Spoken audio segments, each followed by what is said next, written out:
الحمد لله نحمده ونستعينه ونستغفره ونؤمن به ونتوكل عليه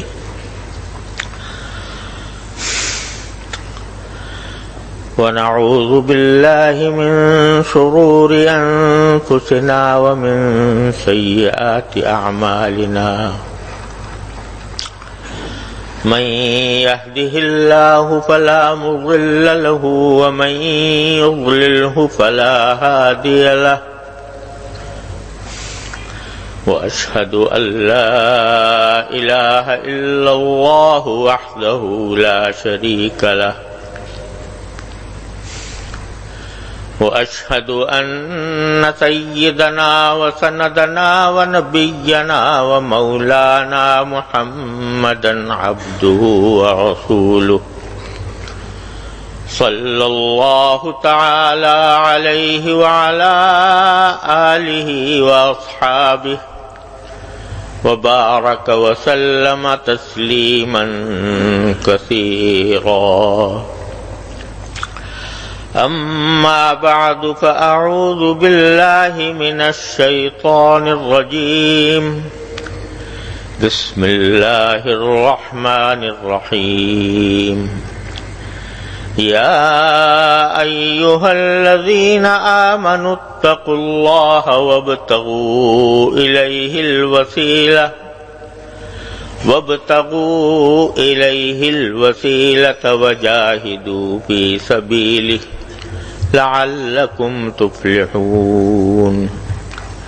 آمنت بالله صدق الله مولانا العظيم وصدق رسوله النبي الكريم ونحن على ذلك من الشاهدين والشاكرين والحمد لله رب العالمين.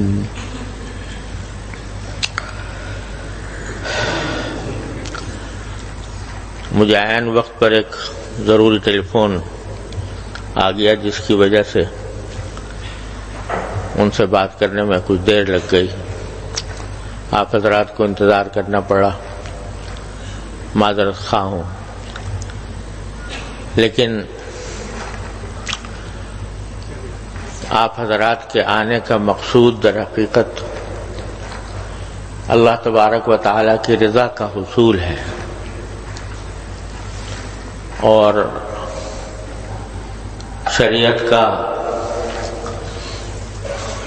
اور اللہ تبارک و تعالی کی رحمت کا ایک اصول یہ بھی ہے کہ آدمی اگر کسی نیک کام کے لیے اسے کچھ انتظار کرنا پڑے تو اللہ تعالیٰ اس انتظار میں بھی اس کو اسی عمل کا ثواب عطا فرماتا ہے. اگر حدیث میں ہے کہ نماز کے انتظار میں کوئی آدمی بیٹھا ہے مسجد کے اندر، تو اگر وہ نماز نہیں بھی پڑھ رہا، خالی بیٹھا ہے، تب بھی اللہ تبارک و تعالیٰ اس کو نماز پڑھنے کا ثواب عطا فرماتا ہے. اس لیے جو وقت کسی نیک کام کے ارادے کے بعد اس نیک کام کے انتظار میں صرف ہو، وہ بھی بیکار نہیں، وہ بھی اجر و ثواب کا سبب بنتا ہے، بلکہ انتظار کی وجہ سے جو کلفت ہوتی ہے یا کوفت ہوتی ہے اس پر انشاءاللہ مزید اجر کی امید ہے. اللہ تعالیٰ اس کی توفیق اس کا مستوجب بنا دے. آج بھی میں نے وہی آیت تلاوت کی ہے جس پر پچھلے کئی اجتماع کئی مجلسوں میں جس کے بارے میں کچھ گزارشات پیش کرتا رہا ہوں کہ اے ایمان والو، تقوی اختیار کرو اور اللہ تعالیٰ تک پہنچنے کا وسیلہ تلاش کرو اور اللہ کے راستے میں محنت کرو تاکہ تمہیں فلاح حاصل ہو. تو تقوی حاصل کرنے کا ایک اہم حصہ یہ ہے کہ اللہ تعالی تک پہنچنے کا راستہ وسیلہ تلاش کرو، اس تک پہنچو، پہنچنے کی کوشش کرو اللہ تعالیٰ تک پہنچنے کی۔ جیسا پچھلی مرتبہ کہا تھا کہ اللہ تعالیٰ تو قریب ہے، رگ جان سے بھی قریب ہے، ہر وقت قریب ہے، لیکن ہم دور ہوئے ہیں، ہم اللہ تعالیٰ تک پہنچنے میں کوتاہی سے کام لے رہے ہیں۔ تو اللہ تعالیٰ فرماتے ہیں کہ مجھ تک پہنچنے کا وسیلہ تلاش کرو، اور جتنے حضرات صوفیاء کرام رضی اللہ تعالیٰ عنہ اجمعین جتنے طریقے بتاتے ہیں، وہ ذکر کے طریقے ہوں، شغل کے طریقے ہوں، مراقبے ہوں، یہ جو کچھ بھی طریقے بتائے جاتے ہیں، یا کسی شیخ کی صحبت میں بندہ جا کر وقت گزارتا ہے، تو اس کا اصل مقصود اللہ جل جلالہ سے تعلق قائم کرنا اور تعلق مضبوط کرنا ہوتا ہے۔ سارے مجاہدات کا، سارے ریاضتوں کا، سارے اوراد و وظائف کا، سارے ذکر و شغل کا مقصود کیا ہے؟ تعلق مع اللہ کی مضبوطی، اللہ تعالیٰ کے ساتھ محبت مضبوط ہو جائے، اس کے لیے یہ سارے کام دھندے کیے جاتے ہیں۔ لیکن آج کل کی ہمتیں پست ہو گئی ہیں، طاقتیں اتنی نہیں رہی پرانی جیسی، ارادے کمزور پڑ گئے ہیں، اور اگر آج لوگوں کو وہ مشقت والے کام بتائے جائیں جن کا ہمارے بزرگوں نے جن کا اہتمام کیا اور جن کی وجہ سے اللہ تبارک و تعالی نے ان کو منزل تک پہنچایا، ان مشقت والے راستوں اور زبردست تکلیف دہ راستوں کو اگر بتایا جائے تو سب بھاگی جائے اور مایوسی پیدا ہو جائے، وہی ہمارے بس کا کام نہیں ہے۔ اس لیے ہر دور کے جو حکماء ہوتے ہیں، اور صوفیاء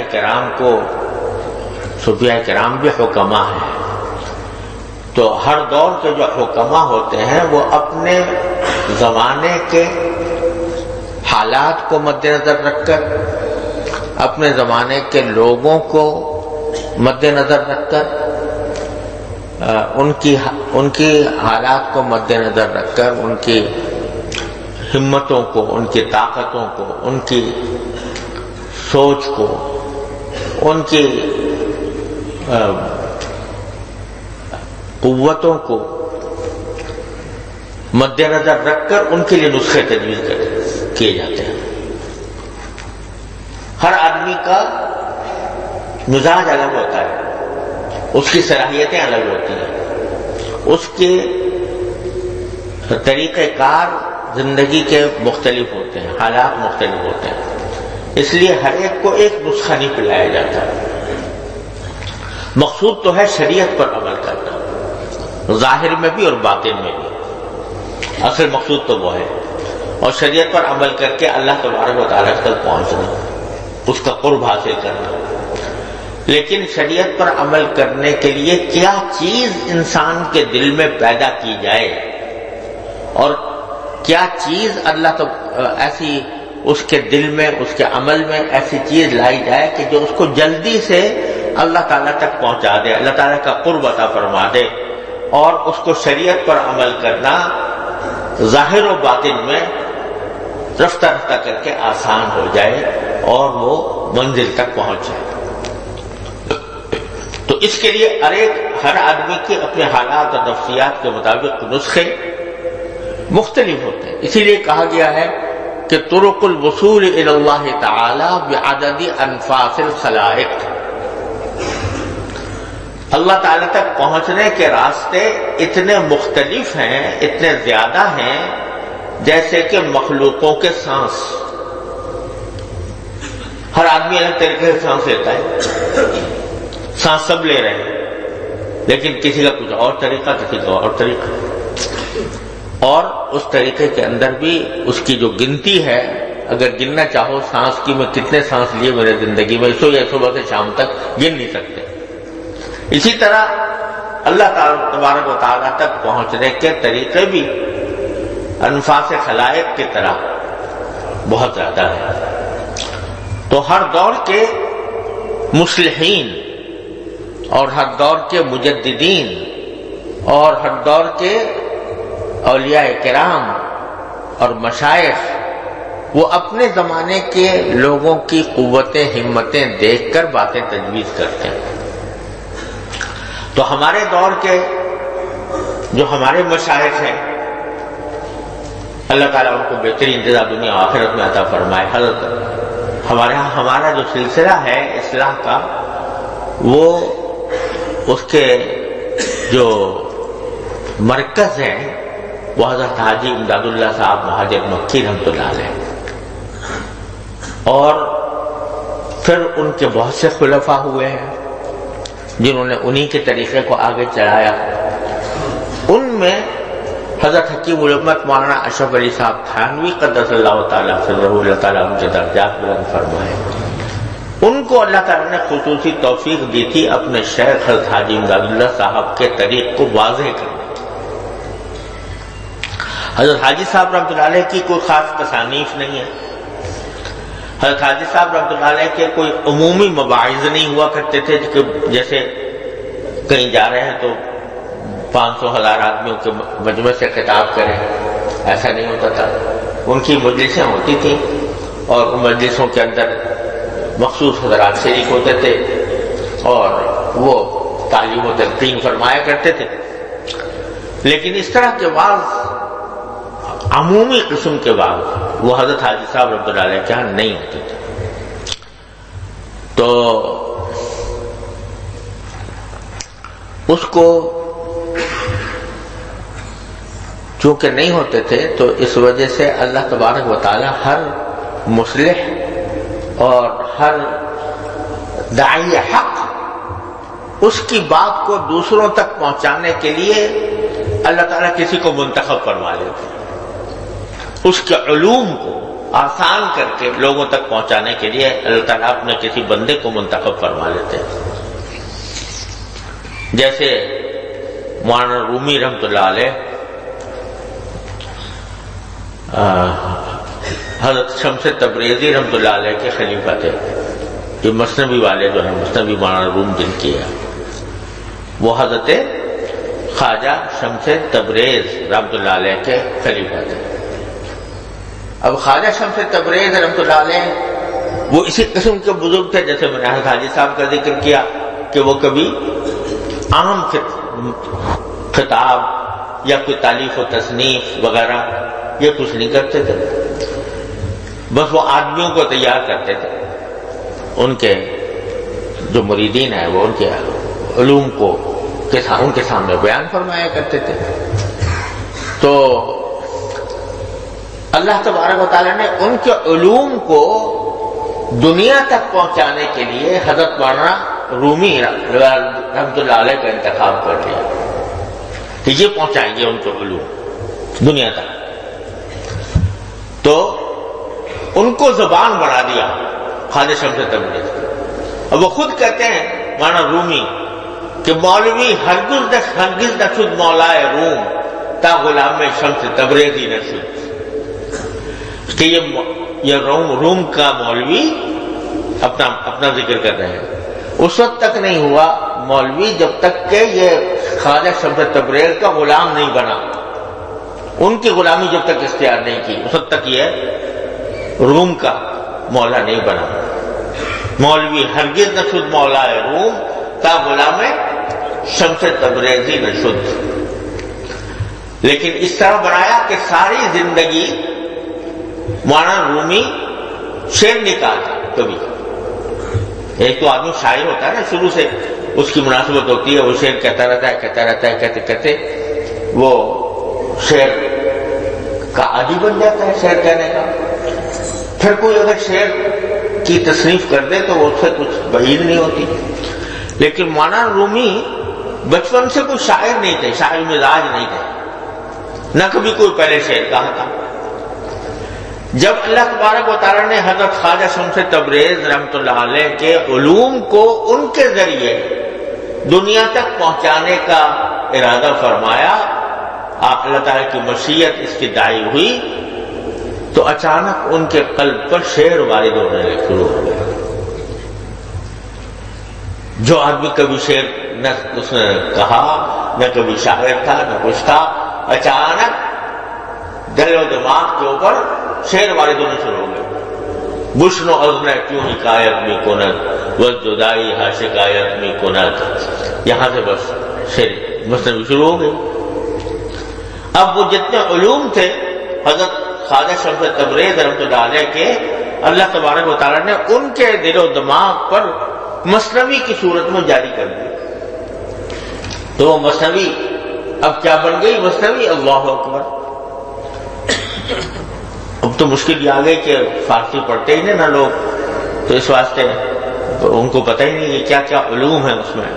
مثنوی معنی علوم کے اندر مثنوی، اس کو پڑھو تو علوم کا دریا بہہ رہا ہے، تمثیلات میں، حکایات کے ذریعے، پتہ نہیں کس کس طرح اس میں علوم نبوت اور علوم ولایت کے دریا بہہ رہے ہیں۔ اس کے اندر اپنے شیخ کے علوم کو انہوں نے اس طرح پہنچایا، یہاں تک کہ لوگوں نے کہہ دیا اس کے بارے میں، اگرچہ میں ایسے مبالغے کا قائل نہیں ہوں، لیکن لوگوں نے مثنوی کے بارے میں کہہ دیا کہ ہست قرآن در زبان پہلوی، کہ یہ فارسی زبان میں قرآن ہی ہے۔ لیکن اس طرح جملہ ذرا کہنا مجھے اچھا نہیں لگتا، گستاخی اور مبالغہ معلوم ہوتا ہے، لیکن کہنے والے کا مقصد غلط نہیں تھا۔ مقصد یہ تھا کہ قرآن کریم کے علوم کو اللہ تبارک و تعالیٰ نے معنی روم کے ذریعے اس مثنوی میں جمع فرما دیا ہے۔ اس طرح جمع فرما دیا کہ قرآن کریم کے علوم مختلف تمثیلات کے ذریعے، حکایات کے ذریعے اور علم عرفان کی باتوں کے ذریعے اللہ تعالیٰ نے ان کے ذریعے واضح فرمائے ہیں۔ تو یہ ان کو زبان بنا دیا کس کی؟ خواجہ شمس تبریز کی۔ ان کو اللہ تعالیٰ نے علوم عطا فرمائے تھے، معارف عطا فرمائے تھے، لیکن زبان لوگوں تک پہنچانے کے لیے زبان نہیں تھی۔ اللہ تبارک و تعالیٰ نے ان کو زبان بنا دیا، حضرت خواجہ شمس تبریز رحمۃ اللہ علیہ کی۔ اور اب اس وقت تصوف اور طریقت میں مثنوی سے بڑھ کر کوئی مؤثر چیز نہیں ہے جو انسان کے دل کو، کائنات کو بدل دے۔ اسی لیے ہمارے حضرت حکیم علی مولانا تھانوی رحمۃ اللہ نے اس کی شرح لکھی ہے، کلید مثنوی کے نام سے اس کی شرح اسی لیے لکھی ہے تاکہ اس کے علوم اور معارف کو دنیا تک پہنچائیں اور پھیلائیں۔ اللہ تعالیٰ نے یہ توفیق بھی حضرت کو عطا فرمائی۔ تو بعض مرتبہ اللہ تبارک و تعالیٰ کسی بزرگ کے علوم کو دنیا تک پہنچانے کے لیے کوئی زبان منتخب فرما لیتے ہیں۔ تو حضرت حاجی صاحب رحمۃ اللہ علیہ جو اس آخری دور میں تصوف و طریق کے مجدد اس معنی میں تھے کہ انہوں نے اپنے زمانے کے حالات کو مد نظر رکھتے ہوئے، اپنے لوگوں کی صلاحیتوں مد نظر رکھتے ہوئے ایسے طریقے ارشاد فرمائے کہ جو اس دور کے لوگ جن کا تحمل کر سکے، تو ان کے علوم کو دنیا تک پہنچانے کے لیے اللہ تعالیٰ نے حضرت حکیم الامت مولانا اشرف علی صاحب تھانوی رحمۃ اللہ علیہ کو ایک زبان بنا دیا حضرت صاحب کی، اور ان کا دل کھول دیا۔ اب ان کے مواعظ جو ہیں، حضرت والا کے مواعظ جو چھپے ہوئے ہیں، اللہ تعالیٰ نے اس زمانے میں ٹیپ ریکارڈر نہیں ہوتے تھے، اس زمانے میں ریکارڈنگ کا انتظام نہیں ہوتا تھا، یہاں تک کہ لاؤڈ اسپیکر بھی نہیں تھا، مجمع سے خطاب کرنا پڑتا تھا۔ تو اگر بعض اوقات 1000 کا مجمع ہوا، بعض اوقات 500 کا مجمع ہوا، 2-2, 2.5 3 گھنٹے خطاب فرماتے تھے۔ حضرت والا. تو وہ فرماتے ہیں کبھی بھی میں پہلے سے سوچ کر یعنی پہلے سے تیاری کر کے کبھی خطاب کرتا ہی نہیں ہوں. جب ممبر پر یا خطاب کرنے کے لیے وعظ کے لیے آ جاتا ہوں تو اس وقت دل میں اللہ تبارک و تعالیٰ کسی مضمون کا تقاضا پیدا فرماتے ہیں کہ یہ مضمون بیان کرو، تو پھر شروع کرتا ہوں. نتیجہ یہ کہ اس میں الہامی مضامین ہوتے ہیں اور ایسے مضامین ہوتے ہیں کہ جو اس دور میں سچی بات ہے کہ اس دور میں بندے کی اصلاح کے لیے اس سے بہتر نسخہ اکسیر میں نے نہیں پایا.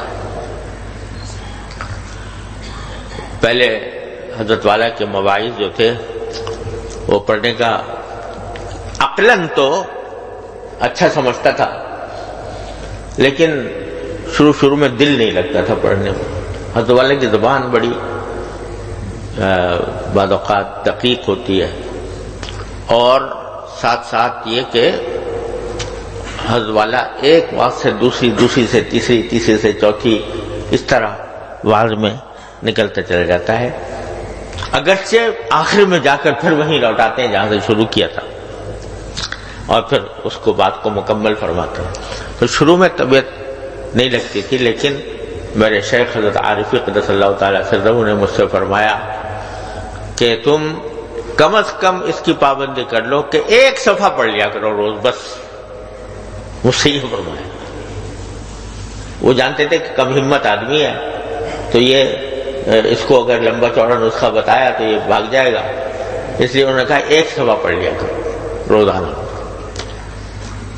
اب یہ حکیم کی بات یہ ہوتی ہے، جو طبیب ہوتا ہے اس کی بات ہوتی ہے. میں نے کہا اچھا میں تو ویسے ہی پڑھنے لکھنے کا تو آدمی ہوں، لیکن ایسے ہی. تو میں نے کہا ایک صفحہ پڑھنا کیا مشکل ہے. تو میں نے کیا کیا کہ ظہر کی نماز کے بعد دوپہر کو مجھے شروع سے عادت ہے تھوڑی دیر قیلولہ کرنے کی، تو دوپہر کی نماز کے ظہر کی نماز کے بعد میں نے حضرت کے مواعظ اپنے سرانے رکھ لیے، اور بس رات وہ قیلولے سے پہلے سوچا کہ حضرت کے فرمانے کے مطابق ایک صفحہ پڑھوں گا. اب جو پڑھنا شروع کیا تو ایک صفحے پہ ختم نہیں ہوتا، وہ ایک صفحے سے دوسرا صفحہ، دوسرے سے تیسرا صفحہ، تو یہاں تک کہ اب وہ ہوتے 10-15 منٹ گزار 15 منٹ یا 20 منٹ پڑھنے کی عادت پڑ گئی.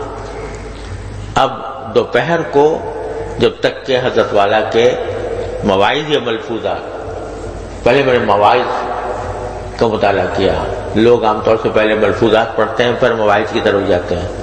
میں نے مواعظ پہلے پڑھے، تو تھوڑی دیر کے بعد ان کا ایسا چسکا پڑ گیا کہ اس کے پڑھے بغیر چین ہی نہیں آتا تھا.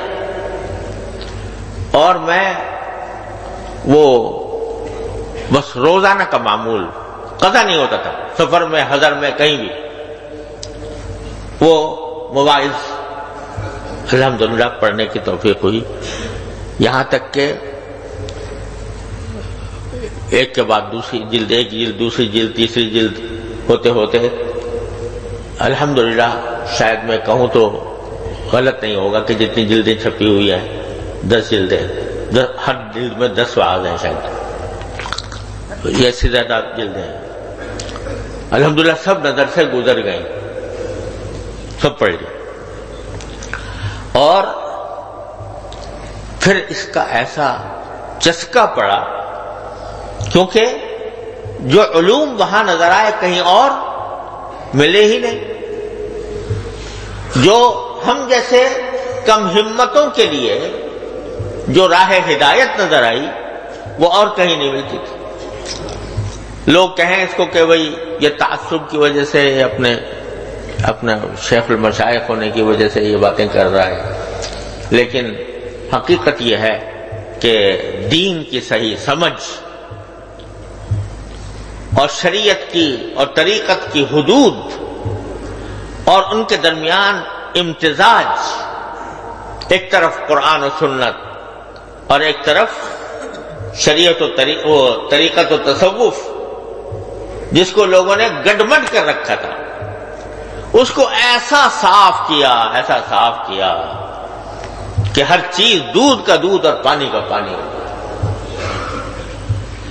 برکفے جام شریعت، برکفے سندان عشق، ہر ہوس ناکے نہ داند جام و سندہ ماختہ۔ ایک فارسی کے شعر نے کہا ایک زمانے میں ایک کھیل ہوا کرتا تھا، جام و سندہ کہلاتا تھا، کہ ایک ہاتھ میں گلاس اور ایک ہاتھ میں لوہے کا پتھر، لوہے کا ٹکڑا، تو دونوں متضاد چیزیں، شیشے کا گلاس اور لوہے کا ٹکڑا، تو وہ اس کو اس طرح گھماتے تھے، پھراتے تھے کہ ادھر سے گلاس اپنے ہاتھ سے نکالا، دوسرے ہاتھ سے پکڑ لیا، ادھر سے جو لوہا نکالا تھا وہ دائیں ہاتھ سے پکڑ لیا۔ اس کھیل کو کہتے تھے جام و سندہ باختن۔ باختن کے معنی کھیلنا، اور جام و سندہ، جام پیالے کو کہتے ہیں یا گلاس کو، اور سندہ وہ لوہے کا ٹکڑا جو ہوتا تھا۔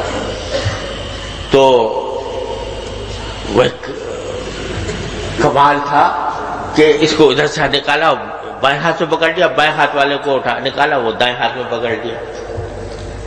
اب اگر کوئی تم اور ہم کرنا چاہیں یہ کام، تو لوہے کو شیشے کو ایسا ٹکرائیں گے کہ شیشہ پاش پاش ہو جائے گا، لیکن جنہوں نے مشق کی ہوئی تھی وہ کرتے تھے، یہ لوگوں کو یہ تماشا دکھاتے تھے۔ اس کو کہتے ہیں جام و سندہ باختن۔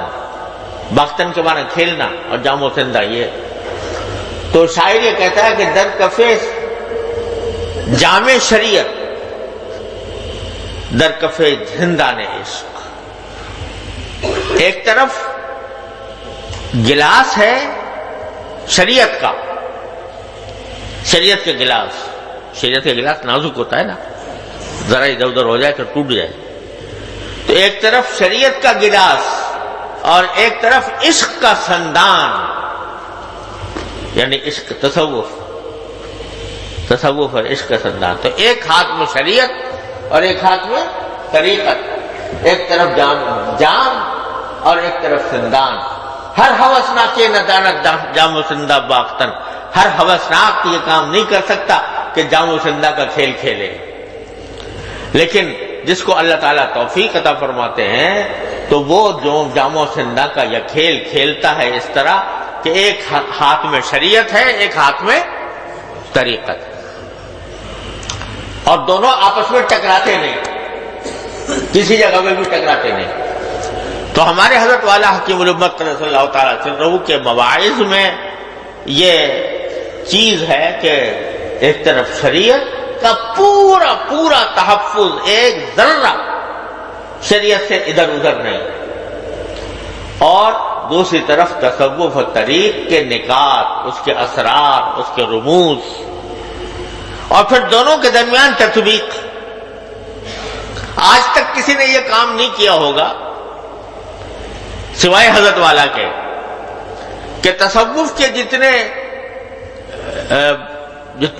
جتنی اصطلاحات ہیں، تصوف کے اندر جن مواجید کا بیان ہے، تصوف کے اندر جن احوال کا ذکر کیا جاتا ہے اور اس کے جو علاج بتائے جاتے ہیں، ان کو براہ راست قرآن و سنت سے ثابت کیا ہو کہ دیکھو یہ تصوف کی یہ بات ہے، یہ قرآن کی فلاں آیت سے نکلتی ہے، یہ تصوف کی فلاں بات ہے، یہ فلاں حدیث سے نکلتی ہے۔ حضرت والا نے ایک قرآن کی تفسیر کے ساتھ لگا دیا مسائل السلوک من کلام ملک الملوک، کہ اللہ تعالیٰ کے کلام سے سلوک کے مسائل، اور احادیث سے التشرف بمعرفت احادیث تصوف کی احادیث کو اکٹھا جمع کر دیا تاکہ لوگوں کو پتہ چلے کہ یہ تصوف کوئی باہر کی چیز نہیں ہے، یہ قرآن و سنت سے ہی نکلی ہوئی ہے سب، اور شریعت میں اور تصوف میں کوئی تضاد نہیں، کوئی کوئی تعارض نہیں. تو اللہ تعالیٰ نے ان مواعظ کے مطالعے کی اللہ تعالیٰ نے توفیق عطا فرمائی. اور یہ جو کچھ آپ کے سامنے بات کر لیتا ہوں یہ اپنے شیخ کا فیض ہے، حضرت عارفی قدس اللہ تعالیٰ سرہ کا اور حضرت والا کے مواعظ کا. حضرت والا کے مواعظ، ہم نے تصوف کی جو بڑی بڑی کتابیں ہیں مشہور سوائے احیاء العلوم کے وہ نہیں پڑھی. عوارف المعارف ہے شیخ سہروردی رحمۃ اللہ علیہ کی، وہ نہیں پڑھی. رسالۃ القشیریہ ہے وغیرہ وغیرہ. تصوف کی بہت بڑی بڑی اونچی اونچی کتابیں ہیں. شیخ اکبر محی الدین ابن عربی کی ہیں اور ان کے شاگردوں کی ہیں، عبدالوہاب شعرانی کی ہیں رحمہ اللہ. وہ نہیں پڑھی. بس جو کچھ پڑھا یا اپنے شیخ کو پڑھا یا شیخ کے شیخ حضرت حکیم الامت مولانا تھانوی قدس اللہ تعالیٰ سرہ کے مواعظ پڑھے، کیونکہ ان کی زیارت تو مجھے نصیب نہیں ہوئی. حضرت والا کی وفات ہوئی ہے رجب 1362 ہجری میں، اور اس کے 3 مہینے بعد میری پیدائش ہوئی. تو میری پیدائش سے 3 ماہ پہلے حضرت والا کی وفات ہو چکی تھی. تو حضرت کی زیارت تو نصیب نہیں ہوئی، لیکن الحمدللہ اپنے شیخ کے فیض سے اور حضرت والد ماجد رحمۃ اللہ علیہ کے فیض سے حضرت کی باتیں اور حضرت کے مواعظ اور ملفوظات اللہ تعالیٰ نے پڑھنے کی توفیق عطا فرمائی.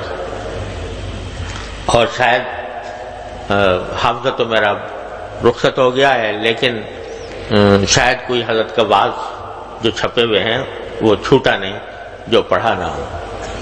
تو وہی باتیں ہیں جو کبھی کبھی زبان پر آ جاتی ہیں، کبھی وہی باتیں کر لیتا ہوں حضرت والا کی باتیں. تو الحمدللہ اس سے علمی طور پر تو بہت فائدہ ہوا. اللہ تعالیٰ اس کے اوپر عمل کی بھی توفیق عطا فرمائے. تو لیکن فائدہ بہت ہوا سارے اس، بلکہ پھر میں نے میری مزاج چونکہ تعلیف و تصنیف کا ہے تو حضرت والا کے مواعظ میں احادیث اور تفسیر کے ایسے نکات اور احادیث کے ایسے نکات ہوتے ہیں جو ان کی تفسیر و حدیث کی کتابوں میں نہیں آتے.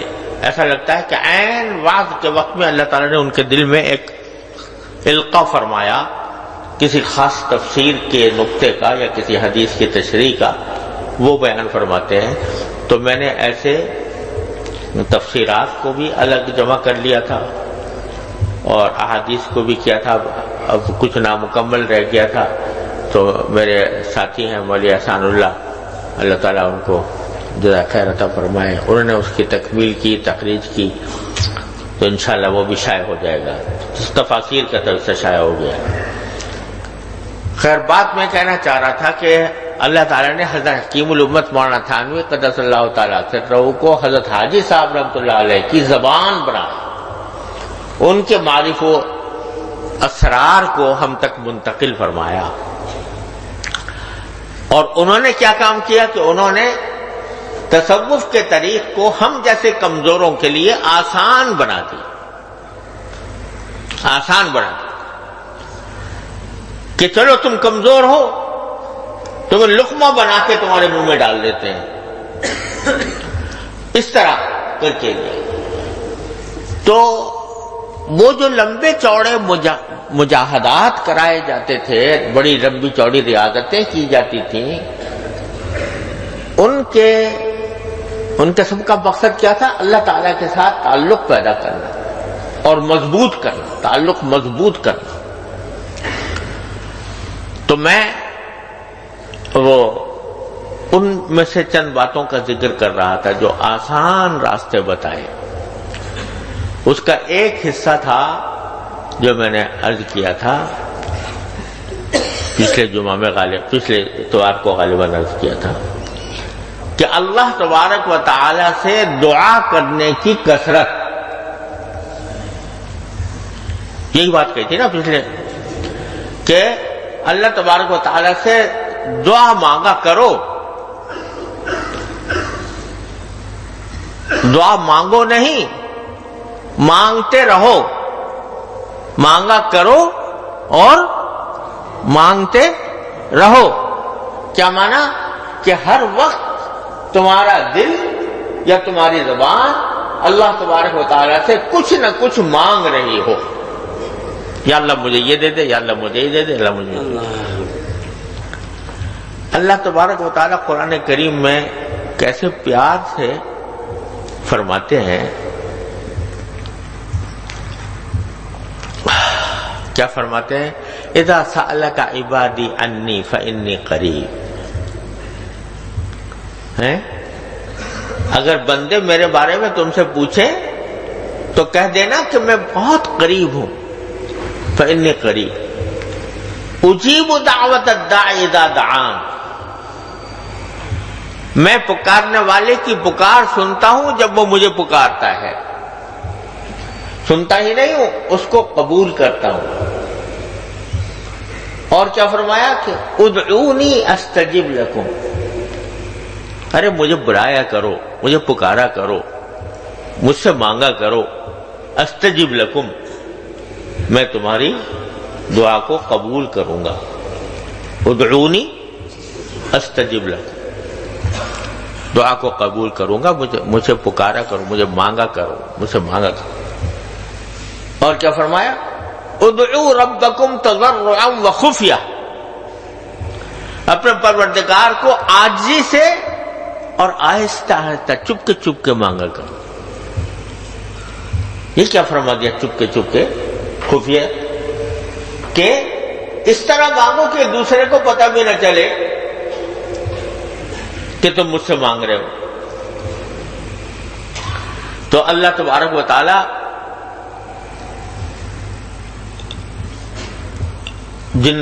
جو بندے مانگتے رہتے ہیں اللہ تعالیٰ سے، وہ اللہ میاں کو بہت ہی پسند ہے.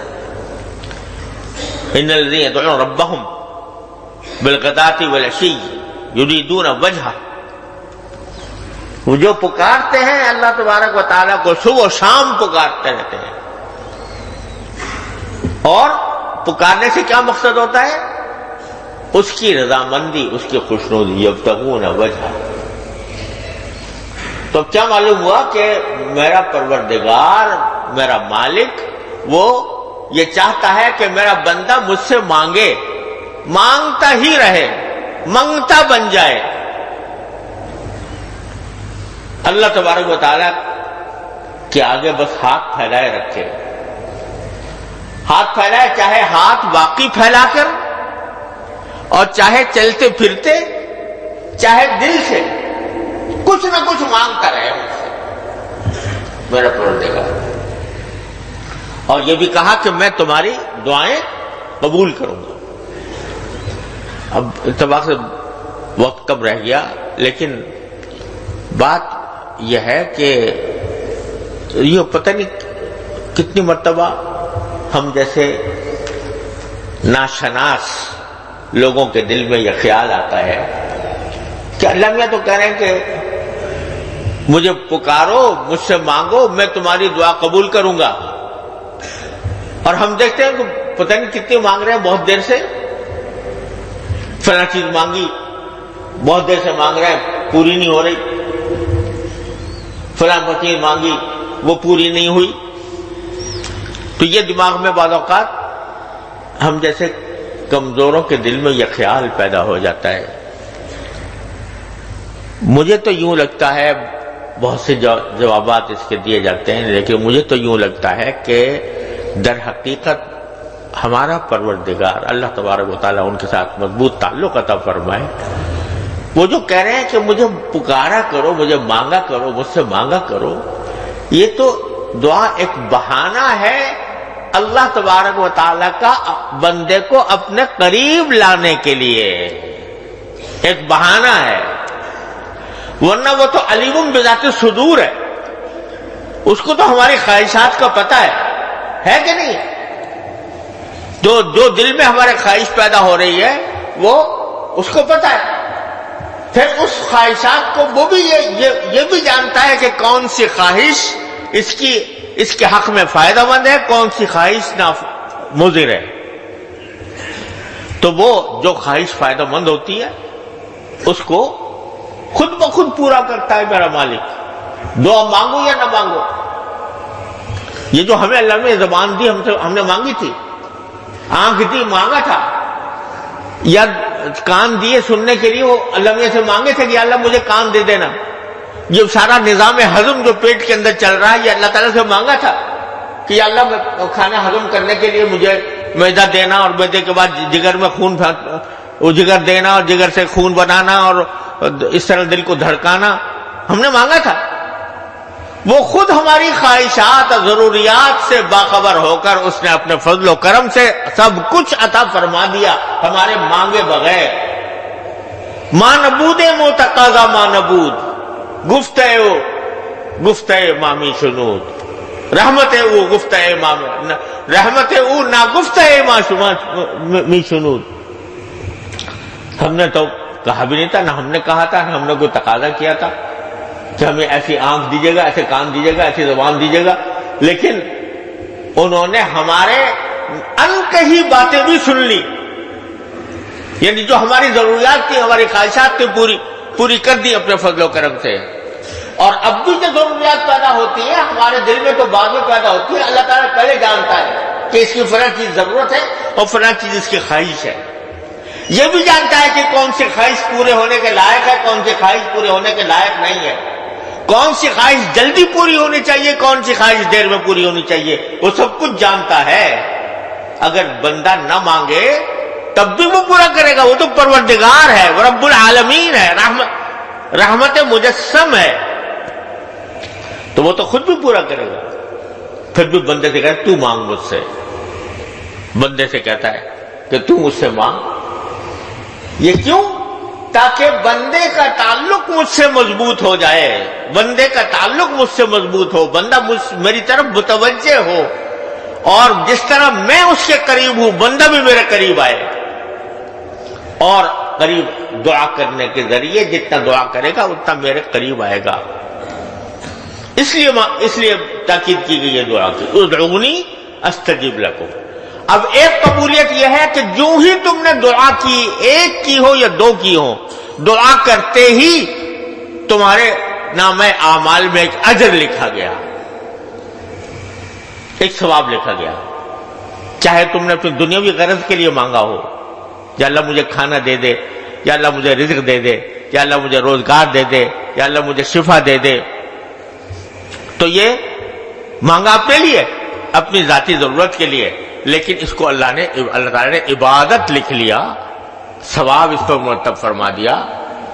اب وہ تو خود حکیم الحکماء ہے, وہ خود جانتا ہے کہ کون سی چیز دینی ہے اور کون سی چیز اس کے لیے ابھی فائدہ مند نہیں ہے. جب ہوگی تو دیں گے, جب نہیں ہوگی تو ابھی نہیں دیں گے. لیکن فوراً قبول کر لیا.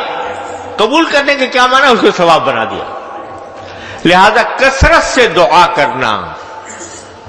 پھر اتفاق سے بات نہ مکمل رہ گئی, وقت ختم ہو گیا, لیکن اتنی بات کم از کم دل میں بٹھا لیں کہ دعا کی کثرت, چاہے وہ بیٹھ کر اطمینان سے ہاتھ اٹھا کے ہو, چاہے چلتے پھرتے ہو, لیکن دعا کرنے کا اہتمام کثرت سے کرو, تو اس کے ذریعے اللہ تبارک و تعالیٰ کے ساتھ تعلق میں مضبوطی انشاءاللہ پیدا ہوگی, اور تعلق میں اللہ مضبوط ہوگا, اور اللہ تبارک و تعالیٰ اس کے نتیجے میں اپنا قرب عطا فرمائیں گے. دعا کی کثرت کو معمولی چیز نہ سمجھو, چھوٹی چھوٹی چیزیں بھی اللہ تعالیٰ سے مانگو. اللہ تعالیٰ اپنے رحمت سے ہم سب کو اس کی توفیق عطا فرمائے. اللہم صلی علی سیدنا محمد وعلی سیدنا محمد کما صلیت علی ابراہیم وعلی آل ابراہیم انک حمید مجید. ربنا ظلمنا انفسنا وإن لم تغفر لنا وترحمنا لنكونن من الخاسرين. ربنا آتنا في الدنيا حسنة وفي الآخرة حسنة وقنا عذاب النار. اللهم اهدنا وسددنا وقنا شرور أنفسنا. اللهم وفقنا لما تحب وترضى من القول والفعل والعمل والنية والهدي إنك على كل شيء قدير. ربنا ظلمنا أنفسنا وإن لم تغفر لنا وترحمنا لنكونن من الخاسرين. یا اللہ تمام حاضرین کو ان کے تمام جائز مقاصد میں, حاضرین و حاضرات سب کو ان کے تمام جائز مقاصد میں کامیابی عطا فرما. اللہم لا تدع لنا ذنبا ذنبا إلا غفرته ولا هما إلا فرجته ولا حاجة من حوائج الدنيا والآخرة إلا قضيتها ويسرتها يا أرحم الراحمين. وصلى الله تعالى على خير.